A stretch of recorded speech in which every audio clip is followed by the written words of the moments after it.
Narayanam namaskrityam naram chaiva narottamam devim saraswatim vyasam tato jayamudirayet nashtaprayeshu abhadreshu nityam bhagavata sevayam bhagavati uttamashloke bhaktir bhavati naishriki. We are reading from Srimad Bhagavatam, Canto 8, Chapter 3, Text number 9, the chapter title Gajendra's Prayers of Surrender.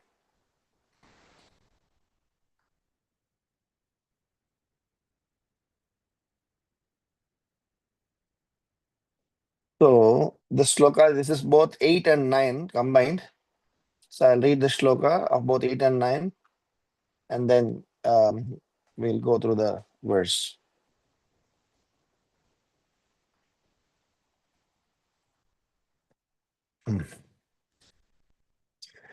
Na vidyate yasya cha janma karma vam na nama rupe gunadosha eva vam tatapi lokapyaya sambhavaya samayaya tanyanukalam richati tasmai nama paresh tasmai nama pareshaya brahmane ananta shaktaye arupayorupaya nama ascharya karmane. Translation and purport by His Divine Grace A.C. Bhaktivedanta Swami Srila Prabhupada, Srila Prabhupada Ki Jai. Translation. The Supreme Personality of Godhead has no material birth, activities, name, form, qualities, or faults. To fulfill the purpose for which this material world is created and destroyed, he comes in the form of a human being like Lord Rama or Lord Krishna by his original internal potency.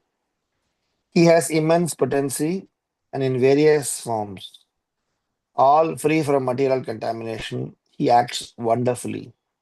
He is therefore the Supreme Brahman. I offer my respects to him. Purport. In the Vishnu Purana, it is said, Gunamscha doshamscha mune vyathita samasta kalyana gunatmakokhi. The Supreme Personality of Godhead has no material form, qualities, or faults. He is spiritual and is the only reservoir of all spiritual qualities. As stated in Bhagavad Gita 4.8, by the Supreme Personality of Godhead, Paritranaya Sadhunam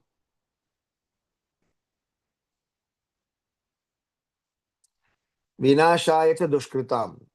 The Lord's activities of saving the devotees and annihilating the demons are transcendental. Anyone annihilated by the Supreme Personality of Godhead gets the same result as a devotee who is protected by the Lord. Both of them are transcendentally promoted. The only difference is that a devotee goes directly to the spiritual planets and becomes an associate of the Supreme Lord, whereas the demons are promoted to Brahmaloka, the impersonal effulgence of the Lord. Both of them, however, are transcendently promoted. The Lord's killing or annihilating the demons is not exactly like killing of this material world. Although he appears to act within the mode of material nature, he is nirguna, above the modes of material nature.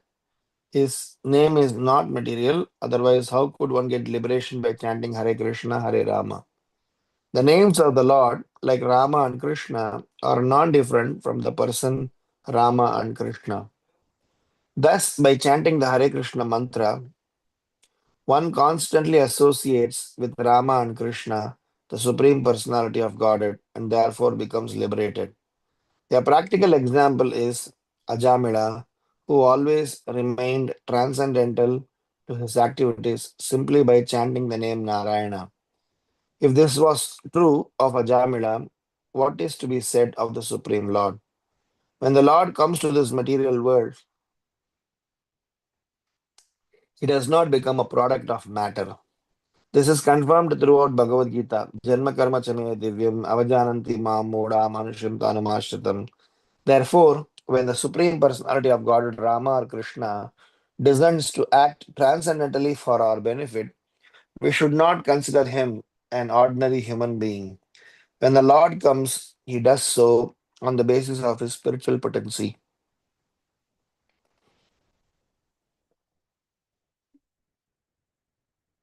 Sambhavami Atma Mayaya. Because he is not forced to come by the material energy, he is always transcendental. One should not consider the Supreme Lord an ordinary human being. Material names and forms are contaminated, but spiritual name and spiritual form are transcendental. Om Jnanatimirandasya Jnananjana Shalakaya Chakshurunmilitam Vena Tasmai Shri Gurave Namaha Namam Vishnu Padaya Krishna Prishtaya Bhutale Srimate Bhaktivedanta Swaminiti Namine Namaste Saraswati Deve Gauravani Pracharine Nirvisesha Sunyavadi Paschatya Deshatarine Jai Sri Krishna Chaitanya Prabhu Nityananda Shri Advaita Gadadhar Shivasadi Gaura Bhakta Vrinda Hare Krishna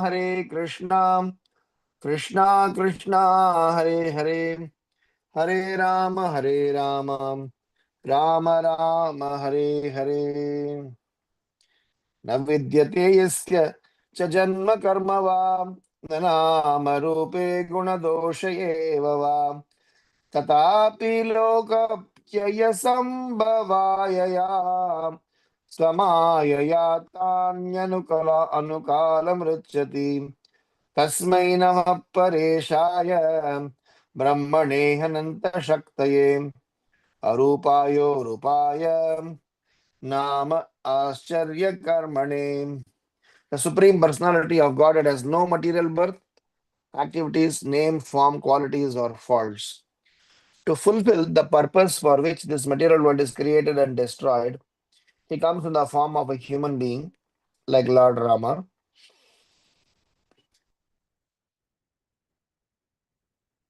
or Lord Krishna by his original internal potency. He has immense potency and in various forms, all free from material contamination. He acts wonderfully. He is therefore the Supreme Brahman. I offer my respects to him. In the purport of this chapter, first shloka, Srila Prabhupada has made a very important point, which is about him saying that each and every practicing devotee should learn to memorize, chant some prayers on the regular basis. By doing so, he will get an opportunity, he will get the privilege to remember the Supreme Lord, even if one happens to take birth in the animal kingdom. The very profound statement that Prabhupada has made there, that how by regular practice one can really shape one's spiritual life. This Gajendra's prayers is one of the important stutis of Srimad Bhagavatam. Srimad Bhagavatam has got Pancha Stuti, Durva Stuti, Prahlada Stuti, Kunti Stuti, Bhishma Stuti, and Gajendra Stuti. These prayers are chanted by these great personalities after maturing in their endeavor. Each of these five personalities, their prayers means it is rich with experience, personal experience. So, hence, every word of these prayers should be accepted in truth. As you and me, when we come across a particular experience, we want our friends to believe in us and take our suggestions seriously so that they don't need to go through that experience or they have to go through that experience. Depends upon whether it was a positive one or a negative one. Similarly, Gajendra's prayers, every word of them are supposed to be taken seriously. As usual, we will churn this particular shloka and try to learn some lessons for ourselves. The very first lesson that we are going to learn from the shloka is about the glories of the Supreme Lord. We have here heard so many classes, read so many shlokas about the glories of the Supreme Lord. And some of the glories are repetitive in nature, that, what Dhruva Maharaj would have glorified about the Supreme Lord is same as what Prahlad Maharaj would have glorified, is the same as what Kunti Maharaj would have. The words may be, rephrased, but the content is same. If so, why five prayers? Why not we just stick to one prayer? If so, why so many times this has been discussed? So we are going to discuss as a part of first reflection three important associated points. In Srimad Bhagavatam, Bhagavad Gita, and various Vedic literatures, anytime we get to hear the glories, descriptions again and again, same repeated or same prayer restructured, we should remember that such a prayers and such a repetition is by design and not because of loss of words. Because sometimes we may think that because there is no appropriate other glorifications that is available, so things are getting repeated. Instructions are getting repeated. Stories are getting repeated. Situations are getting repeated. Wrong.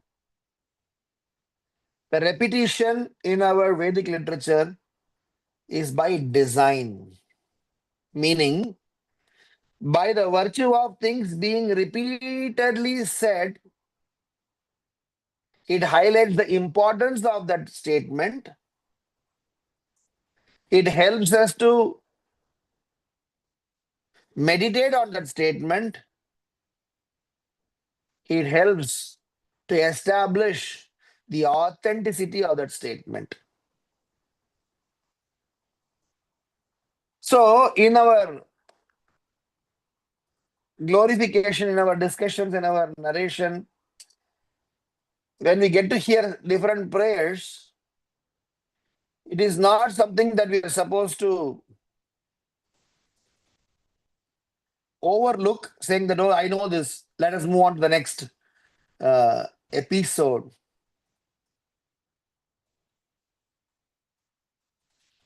It is to say how we are supposed to remember these prayers, take it seriously, and understand the importance of this prayer. Number two, the second part of the first reflection, this is only because of our limitations, because of our poor comprehending capacity. The prayers are presented in what we call as in a limited space, whilst the glories of the Lord is not limited to that. For example, discussions about the Lord's beauty, comparing that beauty towards lotus, Padmanabha, Padmanayana, Padmanetra, Kamalaksha. So what does it mean? Lotus-eyed Lord. The Lord's feet, which are as beautiful, as soft as lotus petal. The question here is, that does it mean that Lord's beauty is restricted towards the beauty of lotus? Which means the Lord is a limited personality. Which means Lord's activities that Srila Prabhupada is writing, it is not material. It is confined to a material understanding. Sometimes unscrupulous men argue that. Srila Prabhupada is referring that shloka, Avajananti Mamuda Manushim Tanum Ashritam Param Bhava Majananto Mama Bhuta Maheshwaram. So his statement of Krishna himself warning that poor people with poor fund of knowledge will not understand me. Will see me as an ordinary human being. Is that Krishna's limitation, or is that person who is seeing his limitation? So our second part of the first reflection is to understand that the Lord, being kind enough, considering our conditioning, is trying to make himself available in a limited time and space, in limited form and activities within this material surroundings. This is to help us and has nothing to do with his conditioning. The Lord is unlimited and the Lord is independent. It is like a police officer or a government authority visits the prison to address the prisoners, to ask for the status of which prisoners behaved properly. It is for the prisoner's betterment because somebody is coming forward to extend a quotient of compassion. If somebody sees that the officer is also inside the prison, which means he is as good as the prisoner, then that is very unfortunate. Srila Prabhupada explains that these name, form, attributes or not material, but unscrupulous men sees the material. And so hence I want to say that it is other way around, that the Lord mercy fully making himself available in the form and shape that we can understand. Assume that if there is no comparison to the Lord's beauty towards lotus, towards various comparative objects that are given, and the adjectives that are associated. Assume that when somebody says the Lord is beautiful, Lord is great, because we are Dr. Frogs out of the well, or we are followers of Dr. Frogs out of the well. We do not have experience, understanding about the ocean. Because we are confined to the poor fund of knowledge of this material world, our understanding, our experience is very limited. So we have no authority, no maturity, and no experience to comment about the anti-material subject matter. So hence the Lord's name, form, pastimes, attributes that are being described to us in the language that we follow, in a manner that we can understand, should not be treated as the limitations of the Lord, or should not be understood as that we have become so capable enough to understand the Lord altogether, whilst Ananta Sesha is saying that I am not able to understand the Lord. So either of that understanding is wrong. So it is to be only understood the Lord is being merciful enough, like a mother want to explain some difficult concepts to the child. The mother simplifies them, restate that concept in a manner in which the child can comprehend. If the mother or father explains every concept technically to the child will not be able to understand. So, the availability of the Lord's Prayer in this material world is something that the Lord's mercy upon ourselves. The third aspect of this, the third aspect of this, description is that it is imperative to note something very, very technical. The technical aspect of it is that when Mayavadi philosophers, when Mayavada men are trying to describe about the glories of the Supreme Lord, the glories of the Supreme Lord are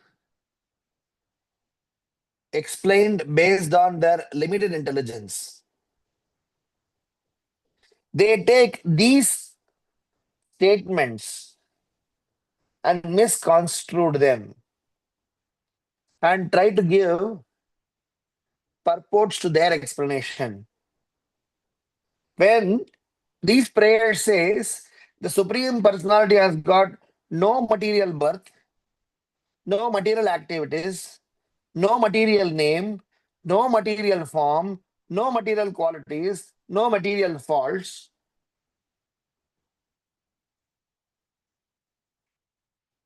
It is important that this no material, that word is underlined. But Mayavadis, they conveniently say, as per Srimad Bhagavatam, verse number 8.3.9, or something similar like that, You see, it is very clearly mentioned. Bhagavatam says the Lord has got no birth, no activities, no name, no form, no qualities, and he is Nirakar. The personality of the Lord in the form and shape is just a temporary manifestation. And Srila Prabhupada, Sri Chaitanya Mahaprabhu, and the entire Gaudiya Vaishnava Acharyas and other Vaishnava Acharyas, they very strongly condemn such a interpretation. They take Bhagavad Gita, they take these Vedic literatures only and try to give spin to their philosophical understanding by not understanding the exact word. So if you do not highlight on this word, no material birth, and just say no birth, they're two different understandings, they're two different meanings. No material birth is different from arupaya, does not mean no. Arupa means no form. So Vaishnava Acharyas can say arupaya means no material form. Uru rupaya, possessing various forms as incarnations. Huh? That is why arupayo rupaya, not having any material forms, but having spiritual incarnations. So the third part of the first reflection is to say that it is imperative that it is a challenge to Mayavada understanding to say that at the least possible uh, instance, at with all genuinity, one need to learn to understand Krishna is supreme personality of Godhead. No other acharyas or no other uh, personalities have given such an explanation, such an English definition to Bhagavan. Srila Prabhupada has given. He didn't say Supreme Lord. He says Supreme Personality of Lord. He didn't say that. The Supreme Personality of Godhead. He is head of God, he is personality, and he is the Supreme. That is why, if you see Srila Prabhupada's translation, all over his purports, in various places, he has, wherever he has referred Krishna, he has always mentioned Krishna, comma, the Supreme Personality of Godhead. So hence, this is the third part of the first reflection. So one need to know, when we hear such glories of great personalities, it is our opportunity to learn something from them. The second reflection is that from these prayers, we can also learn how to pray. Suppose, for example, we have an opportunity to go and meet some very rich multimillionaire. Suppose we get to, meet someone very, very rich for asking for donation or asking for some favor for some genuine cause. If we do not have prior experience, if we do not have enough maturity, if we do not have the right relationship with that person, we may not even know what to ask and how to ask.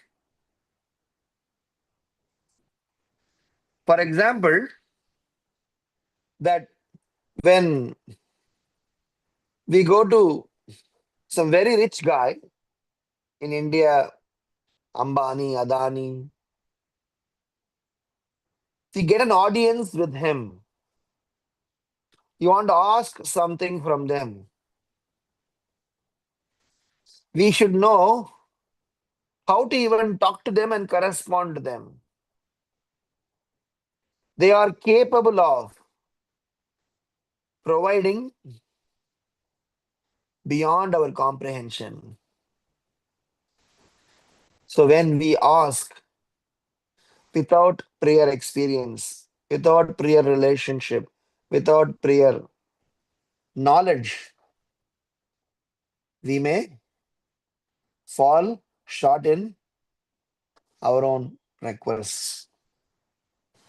We will say, sir, can you give 1 lakh rupees donation, 10 lakh rupees donation, 1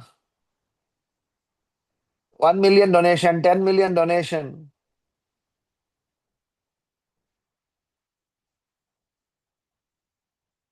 Who knows? If you ask them, sir, please give your best for our project, they will give maybe 100 million. Not only that, they will give much more. Srila Prabhupada's disciple, Sridhar Swami Maharaj, used to say very nicely a point. He says, when we are preaching, especially when we are cultivating wealthy people and trying to involve them in Krishna conscious projects, we have to learn how to deal with them. And he used to tell a formula. If you need money from anyone, go and ask for an advice. If you need advice from anyone, go and ask for money. The reason I'm mentioning these points is because our relationship with the Supreme Lord is in a forgotten state or is in a very nascent revival state. We can take help of these prayers and express ourselves to the Lord.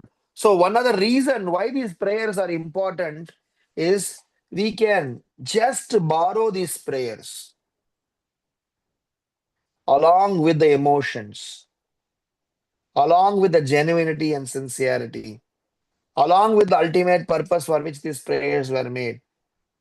I'm very carefully using the word borrow,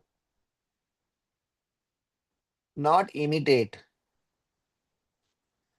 Anusaran, not anukaran. Anukaran means imitation. Anusharan means simply following. If we follow, if we borrow, why I'm saying using the word borrow? Because when we mature in Krishna consciousness, when we develop more sincerity in Krishna consciousness, we are free to express our prayers in our own words. I was conducting a class to the children and I wanted to teach prayers to the children. So I was thinking how to teach prayers to them. So we divided the board, which I was writing, in two parts. So on the left-hand side of the board, I asked the children, list all those things that we are getting in our lives, which are very much essential, important, inevitable for our survival, but we don't need to ask for it. And we are not charged for it. So we got a big list: sunlight, moonlight, stars, mountains, rivers, ocean, wind, earth, parents. Like that big list came. These are all the things that are very important for us. We don't have control over them. We have not asked them. Without them, we can't survive. We are not being charged for us. Even if we say Krishna don't exist, we are provided. And we don't need to remind anyone. So it was absolutely, a glorious list. So we kept that list on one side. On the other side of the board, we said, okay, let's write those things that we provide or we give to the Lord, who is providing so many things. Let us see, without we being told, without any hesitation, with full consistency, what is that we are giving back? And the list was, we were struggling to fill that list. So we concluded that if someone is giving so many things to us, what is a gentleman's duty? Can't we just say thank you? Can't we just be grateful? So everybody said yes. That's the least that we can do anyway. So all the children wrote a thank you letter. Personalized thank you letter. And that personalized thank you letter is nothing but prayers. So when we do not have our own personalized way of saying thank you, sorry, I'm indebted to you. How great are you?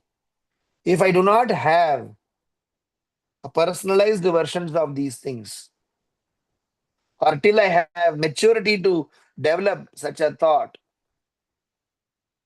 these prayers of Gajendra, Kunti, Bhishma, Dhruva, Prahlad, and so many other wonderful prayers, they are our hope.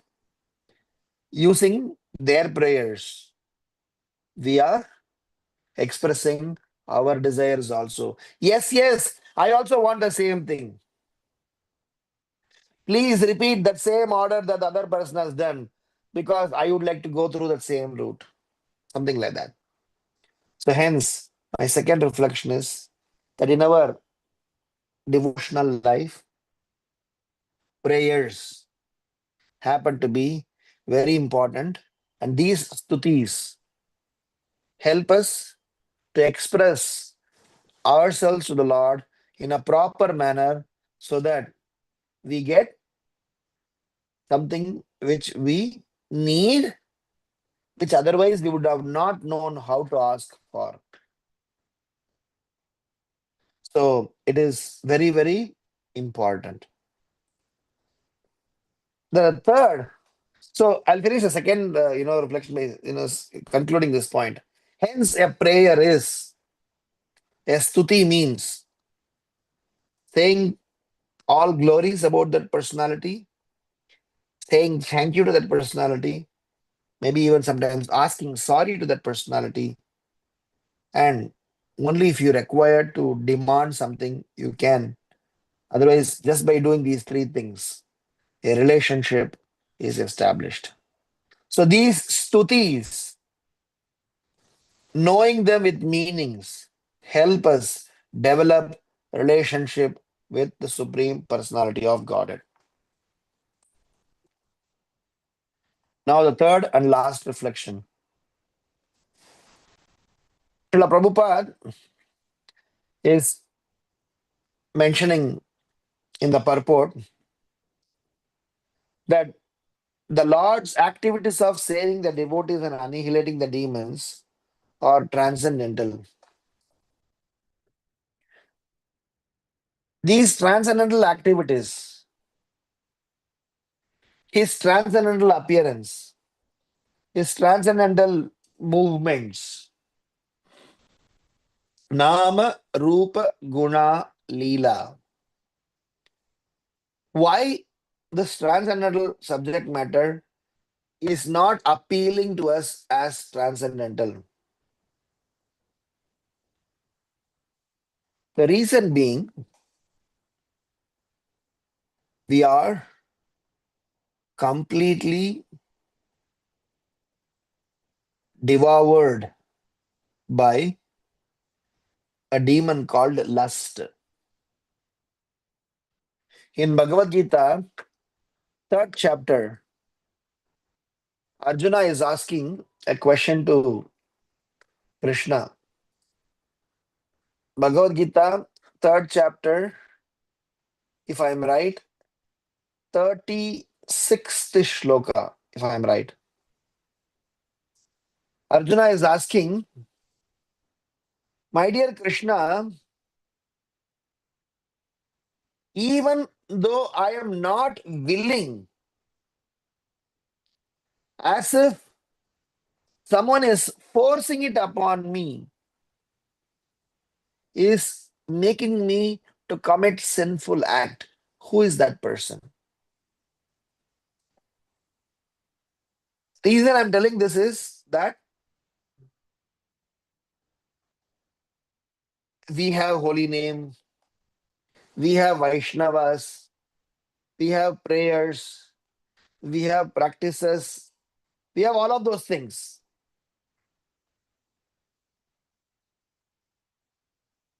In spite of that, we are not able to always appreciate, always dwell on the wonderful activities and glories of the Lord.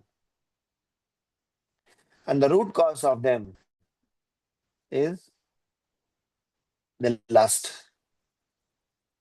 It is important that this Lord's nirguna nature, the Lord's transcendental nature, the Lord trying to be survival based on his own spiritual potency is non-comprehensible because of this covering called lust. So Krishna is telling the very next shloka 37. My dear Arjuna, that person who is forcefully imposing sinful thoughts upon you is none other than lust, kamesha, krodesha, rajoguna samudbhava, mahasano, mahapapma, vidyenam, ihavarinam. Now, in that series of shlokas, Krishna is explaining the important two words. So, which is my third reflection. Those two words are something that each and every one of us need to use them, and for which these prayers are going to be useful. One word Krishna is using, it's called regulating the senses. And second word Krishna is using is deliberate spiritual intelligence. Regulating the senses. Whenever we hear the word regulating, we should remember the regulating word is associated with discipline, routine, priorities, consistency, and all put together a practice. If I am offering some stuti, if I offer once in a while, once in blue moon, or whenever I am in distress, or whenever I am forced, that is not devotion, that is business, or that is vyavasaya buddhi. If we really want to understand the transcendental nature of the Supreme Lord, Nama, Rupa, Guna, Leela, how the Lord is Nirguna, how the Supreme Lord's transcendental name, form, pastimes has explained how he acts wonderfully, how he has immense potency, how he has got in so many forms, how he is free from material contamination, how he is Rama, Krishna, Govinda, Mukunda, Murari. How you want to understand all of those things, then we need to learn to regulate our senses by these 5 words that I said, by discipline, routine, priority, consistency, and them as a practice. And another word Srila Prabhupada is, explaining, which when Krishna himself is saying, deliberate spiritual intelligence. What is this word deliberate? Deliberate meaning contemplation, introspection, questioning, classification. So when we are regulating the senses by deliberating on spiritual intelligence, we will be able to get out of this material whirlpool and will be able to appreciate spiritual paradigm. So the third reflection is that for us practicing devotees, these Gajendra Stuti, these prayers by Gajendra or other personalities are very vital and important so that we can regulate our senses by deliberating on the spiritual intelligence of these great personalities. These are all prayers with spiritual intelligence of these great personalities. So we will be able to appreciate the Supreme Lord's transcendental glories. So it is important that we help ourselves for the Lord to help us. So hence, let us regulate the senses by deliberating on spiritual intelligence and win ourselves to the lotus feet of the Supreme Lord. If for some reason you are overpowered by materialistic thoughts, which is not letting us go closer to Krishna, one component of deliberation is delaying, meaning you use the word called wait. Let us learn this word to tell to our mind. Mind will ask, okay, quit this Bhagavatam class. Mind will say, turn on the rugby match, football match, turn on the OTT series, go and eat samosas from a shop, whatever distractions, which are not conducive to Krishna consciousness. So we say, wait, wait. Because the moment we say wait, some deliberation happens. Kali, Maya doesn't want us to think. They want us to allure. One component of allurement is there is no room for thinking. But if we learn this word wait, this is the technique that Haridas Thakur used. He said, wait, Chintamani, let me finish my rounds and come to you. 3 days he made her wait. 4th day she became devotee. So hence, let us learn to wait and take a decision which is favorable for our Krishna consciousness. And if at the end of wait, if we are going again back to materialism, then let's wait and identify a spiritual doctor and take his help. With his help, we are able to cure our materialistic thinking so that we can glorify the Supreme Personality of Godhead. So, in both ways, the word wait helps. Wait, deliberate, and go to Krishna. Wait, about to fail, So I deliberate, go and take shelter of spiritual doctor, which is a Vaishnava or my Gurudev, and take his help and go to lotus feet of Krishna. And hence the sum and substance of this entire shloka is about how do we take advantage of these prayers for us to reach the Lord's lotus feet. So before we end, I'll just summarize the learnings that we had today. That we had how these prayers are very special part of Srimad Bhagavatam's Panchastuti, and Srila Prabhupada encourages us to memorize these prayers so that even accidentally we may happen to be taken birth as an animal in our next life. We have some hope to get rid of that bondage. So there are three reflections that we said. The first reflection had got three parts. First reflection, first part is these prayers, because of them being offered from a matured, experienced, realized devotees, every bit of it has got a truth and reality into that. So the authenticity about the Lord's glories, the seriousness of the devotion, and the importance of such a glorification is reflected in these prayers.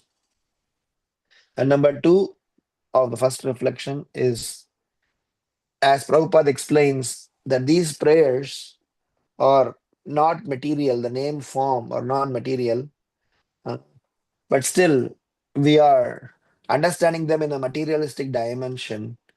So we should not misunderstand that we have got this Lord's name in materialistic dimension, hence it is material.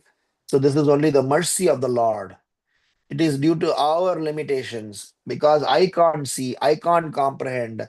So the Lord has made himself available in our time and space. So he comes and walks and plays around us, amongst us.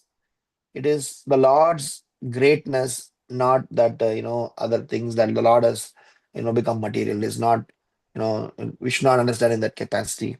The third aspect of it is to challenge the Mayavada views, where the Mayavadis may try to take advantage of such shlokas and say Arupaya, as the Lord doesn't have any form.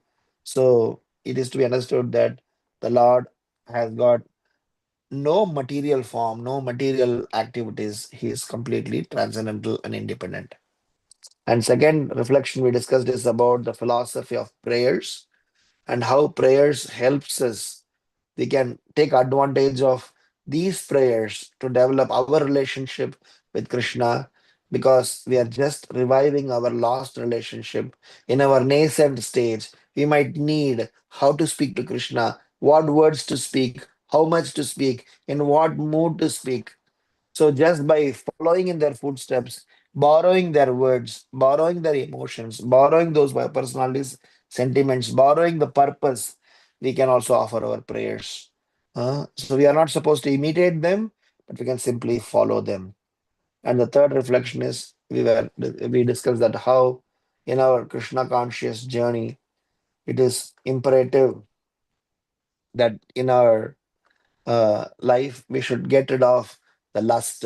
We should get rid of, somehow fight out that the lust which is stopping us in realizing, glorifying Krishna, and that lust is fought very, vigorously when we learn to regulate the senses by deliberating spiritual intelligence. And we discussed that regulating the senses means having a discipline, having a routine, having a priority, and ensuring that in our devotional life, we definitely have some consistency in our practices. And deliberation means contemplation, introspection, asking questions, and classify things into different buckets so that we are able to, deal with them as appropriate as they can. And if we are not, then let us learn to say to our mind, wait, and please. But with that help of wait, we buy some time so that we don't land up in the wrong place. So with this note, we will stop here and take up any questions, comments, reflections, thoughts on this verse, and or maybe any critiques. Thank you all so much. Grantaraj Srimad Bhagavatam ki jai, Srila Prabhupada ki jai, Nitai Gaura Premanande Hari Hari Bol. Hare Krishna. Hare Krishna Prabhuji, this is Geeta. Thank you so much for this beautiful class, Prabhuji. Very lot of learning, I must say. I wanted to clarify transcendental means that cannot is not visible to a naked eye, right? No, transcendental means beyond three modes of material nature. Oh, okay. Transcendental Nirguna. means it is there are three gunas: sattva guna, Yes. rajo guna, tamo guna. Transcendental means Shuddha Sattva, which means beyond goodness. Because even goodness have got some reaction. Beyond goodness means there is no material reaction, only spiritual reaction. That is called So, transcendental. Whenever we hear the word transcendental, we need to remember that it has nothing to do with materialistic paradigm. It has to do with spiritual paradigm, which does not have any materialistic reaction. It has only spiritual reaction. okay, thank you, Prabhuji. Is it So okay? transcendental means that the Nirguna. Yes, Nirguna, but the word Nirguna is explained by different scholars differently. So, Nirguna definition of a Vaishnava scholar means no material guna. Nirguna means fully spiritual guna. It is like this is completely free from all the dirt. I mean, I've completely cleansed. All layers of dirt is been cleaned. So this room is absolutely, like a, perfect, clean. So something like that. So nirguna means no material guna. It's absolutely transcendental guna, which is beyond all the three modes. So no modes will superimpose, will act upon the Supreme Lord or the person who is glorifying the Supreme Lord in that capacity. Thank you, Prabhuji. So I know Hare everybody must Krishna. be Hare Krishna, Prabhuji. I just wanted to, because I forget the reason why the king Indraduma came as Gajendra, as the elephant. What was the reason, Prabhuji? So stay put. This whole pastime is that only. There's going to be there's a whole leela. Why is this chapter is the Gajendra's prayer?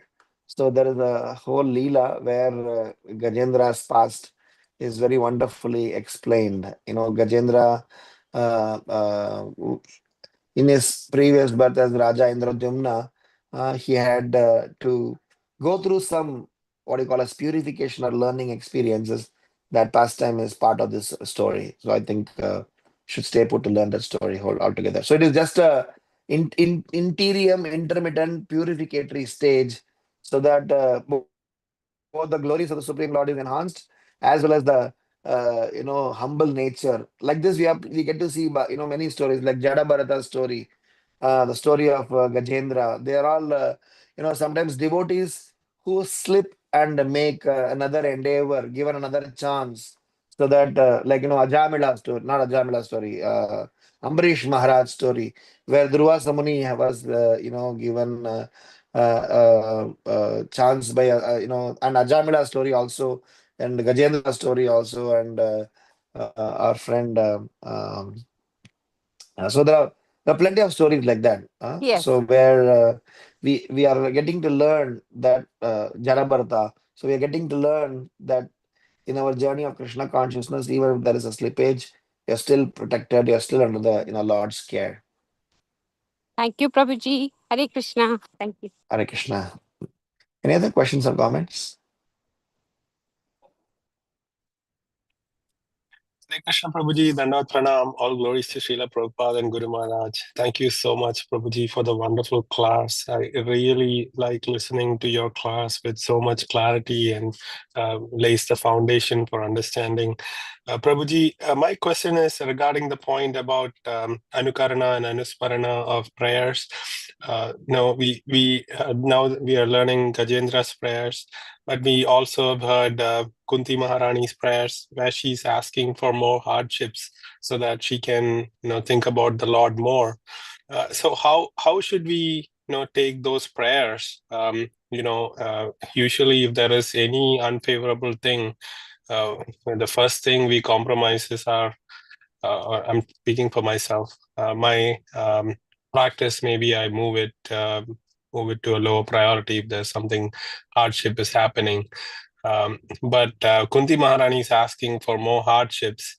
So should I aspire to get to that mood, or No, just no. So understand? thank you for asked this question, and thanks for your kind words. And first of all, we have to learn to understand the prayers in its true self. Because what happens is that Kunti Maharani is actually not asking for more pain. She is asking for more Krishna. What is her logic? Her logic was, Krishna, you had always been with us whenever we were in trouble. There is no one trouble that you were not with us. But maybe when we were okay, you are trying to say goodbye. So, what is that I can do so that you can always be with us? So, what is her request is, Krishna, what should I do to make Krishna to be with me all the time? If Krishna is so kind that in our trouble he will always be with us, and if I want Krishna to be with me, what should I ask for? Trouble. So, what is the purport that we need to understand from these prayers? That understand to develop that much, love for Krishna, that we ask Krishna that please keep me in such a position so that I can always love you. May it be in my happiest state or even a distressed state. We don't say the distressed state, but that's the mood, because the pleasure of Krishna supersedes the pain. And the example here is of a pregnant lady. Any woman who want to beget a child, she know for sure pregnancy, through pregnancy, she has to go through so much physical discomfort, social, changes, then career changes, family changes, but still a parent, a husband and wife want to become a parent, they're ready to plunge because there is a pleasure associated with that. Similarly, a Vaishnava understands that for me to get Krishna's love, no amount of pain is a pain. I would get Krishna. So when you read Kunti Maharani's prayer or anybody's prayer saying that may there be more pain to me, they are not sadists or they are not some sort of a cynical people. They are the ones who are very particular, very analytical to say, what do I do so that Krishna can be with me? So that's the lesson. So when you hear such prayer, you can derive that inspiration. Look at Kunti Maharani. She is trying to find ways and means so that Krishna is with her. So what is that I should be doing so that Krishna can keep me in his foray? Is it okay? Yes, Prabhuji, thank you very much for that understanding. Hare Hare Krishna. Krishna. Thank you. Hare Krishna. Any other questions or comments? Okay. First class. Thank you Hare so Krishna much for Prabhuji. Hare Krishna Prabhuji, Dhanavad Hare Pranam. Krishna. Thank you so much for this Nectar class, as always. And the all three reflections you mentioned at summary of class, that is very important to remember us about the verse. And after a long time, we heard you, Prabhuji. Thank you so much. Hare Krishna. Hare Krishna Hare Mataji. Krishna, ma'am. I do have a quick question, Prabhuji. Yes, you please go ahead, Yeah, Mataji. yeah. Sure, No, ma'am. I just wanted to ask you, Prabhuji. I'm sorry if I'm offending the mothers here because I'm not a mother. Is that anywhere in the scriptures is it written that having a child is a pleasure? No, it is a great experience. I know, but like my mother used to say that, I heard, she's unfortunately no longer, that how much this child birth is so painful. Giving birth is painful, yes, but for parents it's a pleasure. But how much the child has to go through, like we know It's a lot. It's like it's not sukha in this on this planet. That, um, it's a very intriguing as well as very important question. Neither I am a parent, but for sure it is a pleasure. It is explained that it is a duty of every grahastha to produce devotional, responsible citizen children so that the society at large is able to, have a better leader, better guide, better friend and member. If all the all it is actually one form of devotional service. Begetting a child, legitimate child, properly through the samskaras is actually devotional service. Bhaktivinoda Thakur explains that if a grahastha goes through his grahastha's routine, keeping Krishna in the center, then he is actually called grahastha brahmachari. The word brahmachari means celibate. Grahastha means married person. Bhaktivinoda Thakur is coining a new word called Grahastha Brahmachari. Even though he may have involved in copulation, he is still called a celibate because he performed his act for producing divine, responsible children so that the society at large is in the safe hands. It is, if not for the great Vaishnavas, if not for the devotees to do this, we will have only bunch of morons, bunch of difficult people. I agree that the society is posing some lots of challenges. So rather than we go after them and fixing them, we refrain. If we are not blessed with one, if we have our karma, if we have our health situations, if we have our various other personal situations, if we are not blessed with one, that's another subject matter altogether. But otherwise, yes, it is explained. Both it is a duty as well as it is a pleasure, as well as it is something that we are contributing for a larger good, for the soul who is suffering in this material world. By coming in the family of a Vaishnava, we are actually helping that soul to get an exit path. Make sense? Very nice. Thank you, Prabhuji. However, I Hare wanted to Krishna. add to this, Hari Krishna Prabhuji, that I was Yeah, told yeah. by a very senior, I mean, in the spiritual ladder, someone who told me, it may not be true, but he said that, you may have done, I mean, for me personally, when I asked him, he said, you may have done your motherhood duties very, very well in your past. So you did not get that karma in this birth. I don't know if it's true, but this is how I was made to be content. I am not a karma study expert, but I just said karma. It could be good karma, it could be bad karma. So I am not getting into the purport of this. Somebody is blessed with a child, maybe it's a good karma. Maybe somebody is blessed with a child, a rogue as a child as a bad karma. No child, good karma. No child, bad karma. Every permutation and combination is true. And what permutation combination is correct for us, I guess I leave it to the individual experts to figure it out. But But it's not the in the point of scriptures, theory Prabhuji. is that Nowhere it's given in the scriptures that what I it told you is, just. it is definitely there. It is, but the point is that we have not yet accessed that. The point is we are still in third grade. When you reach 10th grade, you will have all revelation. The spiritual says you are going to have Krishna, you are going to see him. What will not, you will be fully cognizant. What is all cognizance meaning? You will be beyond, you will understand all of those things. But then it is like what Dhruva Maharaj said. Dhruva Maharaj, when he went to perform prayers or meditation, he had a desire to see the Lord for demanding seat of his father. But then, when he saw the Lord, he started to curse himself. Kachartam Vishmritam Ratna Harir Namaiva Kevalam. So, we generally see that our aspiration to go and see the Lord, pray to the Lord for say, solving our material problem. So, Dhruva Maharaj, when he saw Prishni Garbha, he said, I'm so sorry, Krishna.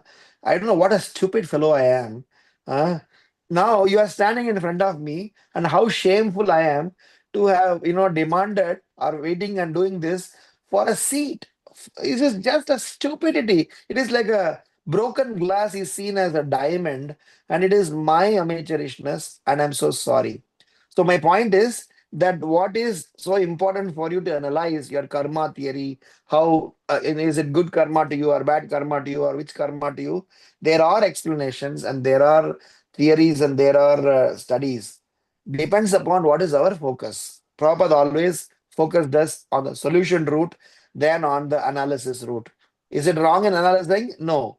But it is important to first get the solution, the direction for us to get get that hold very nicely. Then you come back and analyze, and if required for your preaching, every answer is available. Just that knowing my I am why I am not blessed with a child. Is it a good karma or bad karma? I guess it's a deal between you and your spiritual master. That is why spiritual authorities can reveal. So, but we are not some magicians or devotees. Gurus are not some magicians who'll say, they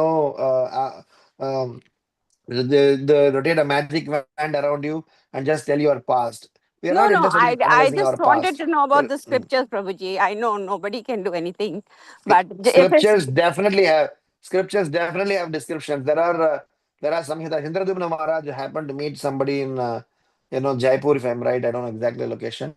So there are scriptures which exactly predicts what is going to happen, how is going to happen. We just don't have access to it.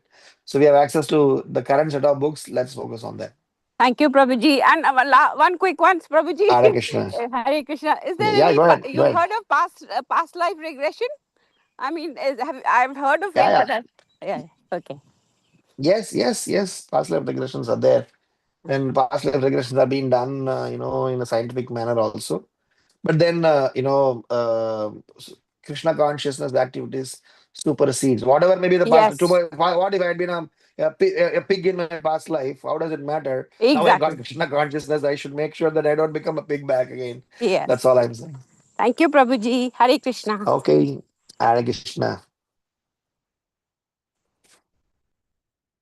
Okay, if there are no further thoughts, let's close the call.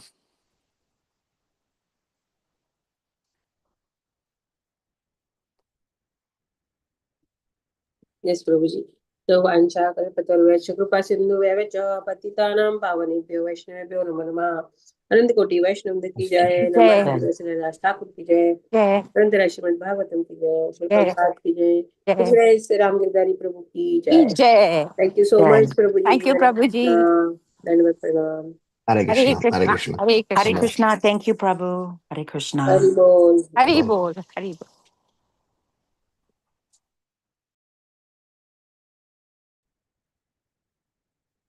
Thank you, Prabhuji. Hare Krishna.